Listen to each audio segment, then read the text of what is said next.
Hi guys, this is Geneva Style here. Welcome back to my channel. For those of you who have not subscribed yet, make sure you do to see more Star Wars content in the future.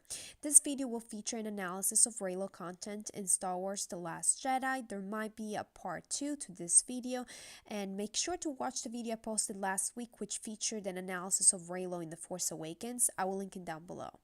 Now let's get back to business. Near the movie's release, I actually read an article titled How The Last Jedi Became the Sexiest Star Wars Movie Yet, unleashing the most interesting dynamic in the saga. I will link the article down below. The writer calls it a bad romance. I must say that more settled, less sexy evidence exists within the movie preceding the Force bonds. There is a significant evolution of Rey's perception of Kylo Ren. She calls him Kylo Ren at first, and then she calls him Ben. During one of Rey's first approaches to Luke, she says, "There is no light left in Kylo Ren. He's only getting stronger." And after 2 Force bonds, she meets with Luke again, and he reveals what happened with Kylo Ren, lying obviously, and she says, "Kylo failed you. I won't." She is addressing the antagonist by shortening Kylo Ren, so she's personalizing his name by calling him only Kylo. Then after the hot scene and her fight with Luke, she calls him Ben Solo. Such a change signifies Rey's discovery of Kylo's true identity, so she feels some type of connection, more like a familiarity at this point. During the elevator scene and after their fight against the Praetorian guards, she calls him Ben, initiating a different interaction, a more intimate relationship with Kylo Ren. While Kylo is alone in the operation room as droids are stitching up his wounds, Rey's waking up in a hut on Act 2 and she's alone as well. This loneliness they share becomes a motif in most of their Force bonds, if not all. They are supposed to mirror each other's circumstances as well as state of mind. This parallelism is also emphasized by the lighting and cinematography. Rey recognizes there is something strange, and then you see Kylo stopping the droid and pausing. To convey the connection and intimacy of that moment, their breaths and gazes are intensified. While Kylo looks amazed and continues staring at her, she's almost entranced by him at first, and then breaks out from it, and she recognizes him as her enemy. She grabs her blaster and shoots at him. Kylo, with the rest of us, I must say, feels that shot. He's trembling with fear, and the Force Bomb becomes a safe haven for these two characters, a place where they can be themselves and speak. They cannot harm each other. Rey leaves the hut, almost running away from him, and he follows her, and there it is, the famous slide across the supremacy floor, and that suggests Kylo Ren's interest in her despite her aggressiveness. This time, Kylo decides to get what he needs from her, and he says, "You will bring Luke Skywalker to me." Nothing happened. He retrieves his hand, embarrassed. The Force bond does not allow them to impose their will over the other. They are equals in the Force and must work together for the Force bond to serve its purpose. So Kylo seems confused. He has experience with the Force, but he's not sure about what's happening. Now you can perceive Kylo Ren's innocent fascination.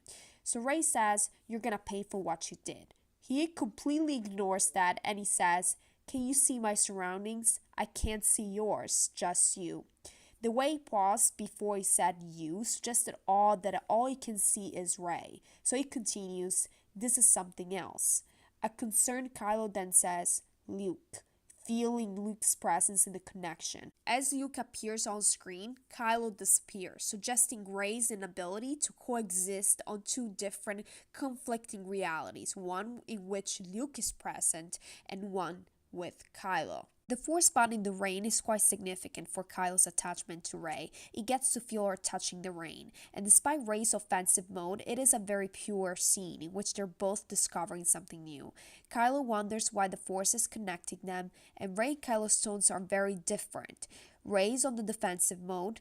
He is calm and settled. He's asking her whether Luke told her what happened the night he destroyed his temple. He cares about her perception of him. He wants her to know the truth. So he's not wearing a mask at this point. He's truly open, and not because he was forced to do it. He did it for love. He recalls the fight in the Force where she called him a monster, and that suggested how that statement did not pass unnoticed. When Rey replies, "You are a monster," he responds calmly, "Yes, I am." He might not think that, but he's a great manipulator. He probably wants to provoke her and make her wonder what he truly is like. At the end of the Force bond, Kylo wipes off water from his face and his mouth. We cannot deny the intentional sexual connotation inserted here. Oh, Disney. It's now revealed that physical objects can travel via the force bond, such as water. Particular attention must be given to the third force bond. That is when the sharing of information actually began. Despite the scene's initial and humorous tone, Kylo's infamous shirtless scene has much deeper meaning. Rian Johnson decided not to rely on CGI, but to simply use visual cuts. So we cut to Rey's side, and then we cut to Kylo's side, back and forth.